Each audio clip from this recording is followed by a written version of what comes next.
शिवालिक पहाड़ियों के बीच स्थित विश्व विख्यात सिद्धपीठ मां शाकंभरी देवी का ये मंदिर देश के करोड़ों श्रद्धालुओं की आस्था का केंद्र है। इस मंदिर को लेकर मान्यता है कि यहाँ सच्चे मन से जो भी भक्त शीश नवाकर मन्नतें करता है, मां शाकंभरी देवी उसकी मन्नतें पूरी करती हैं।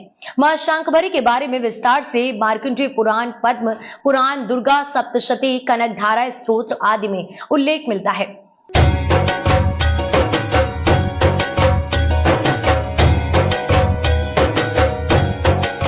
मंदिर के गर्भगृह में मां शाकंभरी के साथ साथ मां भीमा देवी, मां भ्रामरी, मां शताक्षी सहित गणपति जी का प्रतिमा भी स्थापित है। इस पवित्र तीर्थ स्थल के निकट माता के रक्षक बाबा भूरा देव का मंदिर भी है। मान्यता है कि माता के दर्शन से पहले बाबा भूरा देव की पूजा अर्चना की जाती है। मंदिर परिक्षेत्र में गौतम ऋषि की गुफा, प्रेत शिला के साथ साथ पंच महादेव मंदिरों में बटकेश्वर महादेव, कमलेश्वर महादेव, साकेश्वर महादेव, इंद्रेश्वर महादेव, मटकेश्वर महादेव मंदिरों के साथ ही मां छित्रमस्ता देवी, रक्तदंतिका मंदिर आदि पवित्र स्थल स्थित है। यहाँ भारी संख्या में श्रद्धालु पहुंचकर प्रसाद चढ़ाकर मन्नतें मांगते हैं। सिद्धपीठ परिक्षेत्र से लगभग 5 किलोमीटर की दूर पहाड़ियों पर सहस्त्र ठाकुर का मंदिर है।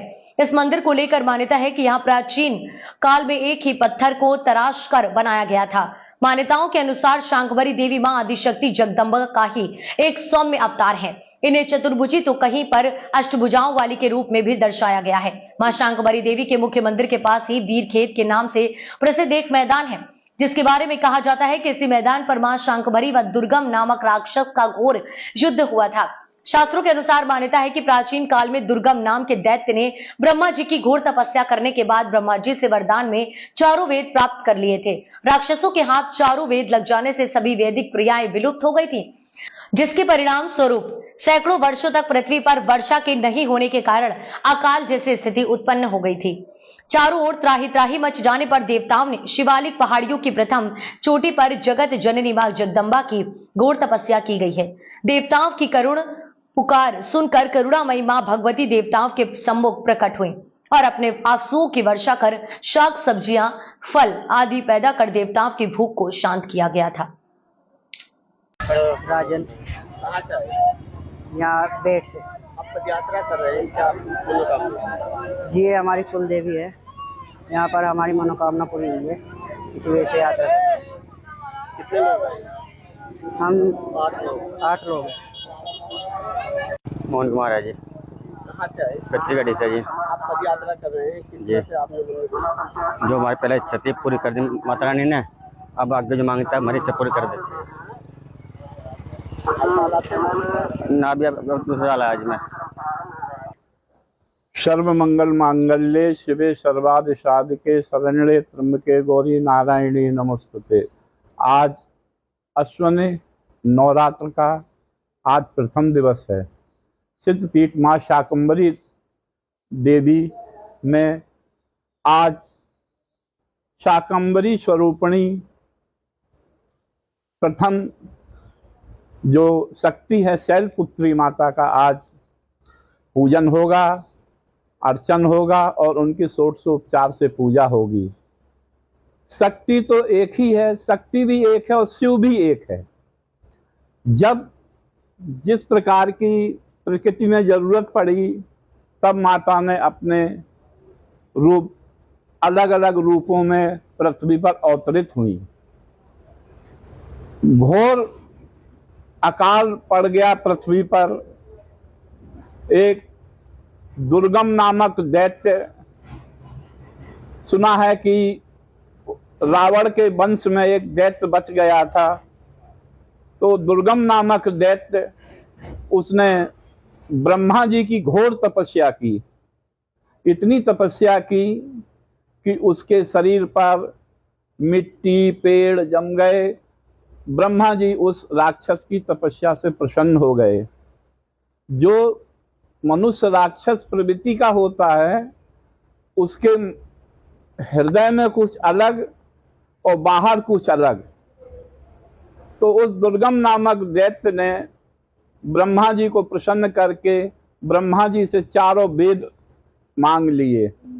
ब्रह्मा जी उसकी ने कहा कि इन वेदों को देने से पृथ्वी पर सारी जो भी धार्मिक क्रियाएं हैं जो सब बंद हो जाएंगी। लेकिन ब्रह्मा जी वचनबद्ध हो गए थे। ब्रह्मा जी ने वो चारों वेद उस दुर्गम नामक दैत्य को दे दिए।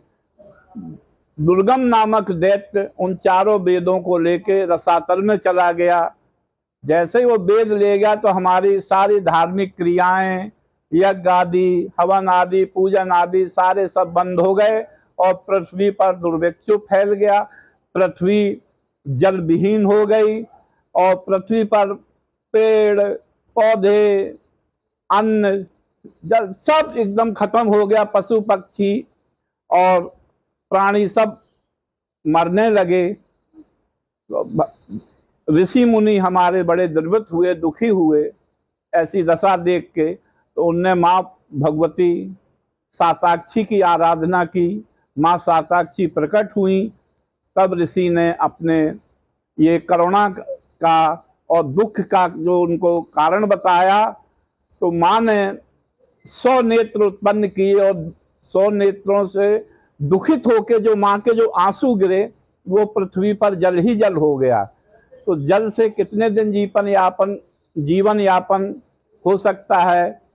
फिर ऋषि मुनियों ने माता साताक्षी की आराधना की। माता साताक्षी ने अपना शाकंभरी रूप धारण करके और पृथ्वी पर साग सब्जी, फल आदि, अन्न वगैरह सब उत्पन्न किया, जिससे प्राणियों के, पशु पक्षियों के, जानवरों के जीवन की रक्षा हुई। और फिर माँ ने अपने 2 शक्तियाँ उत्पन्न की, भीमा भ्रामरी। फिर उस दुर्गम नामक दैत्य का वध किया और पुनः उससे चारों वेद लेके और ब्रह्मा जी को समर्पित किए। तभी से हमारी ये सृष्टि सुचारू रूप से चल रही है। कहते हैं कि माता कलिकी अर्थाष्टी देवी भी हैं, यही जगदम्बा का स्वरूप हैं, यही काली का स्वरूप हैं, यही 9 दुर्गा का स्वरूप हैं। तो 9 दुर्गाओं में नवरात्रों में माँ के 9 स्वरूपों की पूजा होगी। और यहाँ पर 9 दिन क्या 15 दिन यहाँ मेला लगता है। हरियाणा, पंजाब, उत्तर प्रदेश, अब तो पूरे भारत से यहाँ श्रद्धालु आते हैं और सच्चे मन से जो श्रद्धालु आता उसकी मनोकामना पूर्ण होती है। और यहाँ आज से मेला शुरू ही हो गया है। महाराज जी, तो माता का जो प्रसाद है, जो भोग लगता है, वो कौन सा है जिसमें जो है माता का एक यहाँ पर पहाड़ों में सराल करके एक फल होता है जो शकरकंदी जैसा होता है। तो उसको खाने से उसमें पानी की भी मात्रा भी आपको मिल जाएगी और अन्न की भी मात्रा आपको मिल जाएगी उस फल में। ऐसा वो फल है। तो सुना है मैंने कि उस फल खा के लोग 2.5 दिन 3 दिन माँ की तपस्या करते हैं और यहाँ सिद्धियाँ प्राप्त करते हैं। इस जंगलों में, इस शिवालिक पहाड़ियों में अनेक अदृश्य ऋषि मुनियों ने यहाँ तपस्या की है। ये पवित्र क्षेत्र है, तीर्थ क्षेत्र है ये। और यहाँ जो आता है सच्ची श्रद्धा से उसकी मनोकामना पूर्ण होती है। और मैं आज नवरात्रि के प्रथम पावन दिवस पर मैं सभी देशवासियों को, प्रदेशवासियों को, सभी को मैं इस नवरात्रि के पावन पर्व पर शुभकामना देता हूँ। आप स्वस्थ रहें, प्रसन्न रहें। जय माता की।